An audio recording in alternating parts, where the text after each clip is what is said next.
Welcome to the in front of me REALME 9i, and I'll show you how to install iPhone keyboard on this device.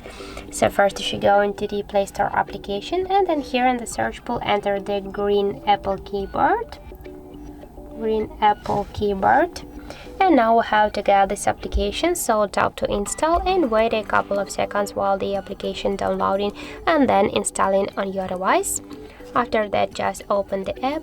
Here click enable in settings, and near the green Apple keyboard click once on the switcher, click to activate.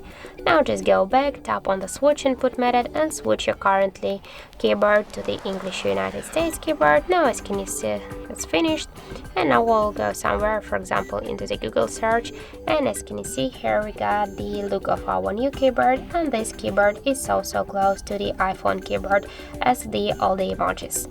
So that's it. Thank you guys for watching, and if you find this video helpful, don't forget to leave a like, comment and to subscribe our channel.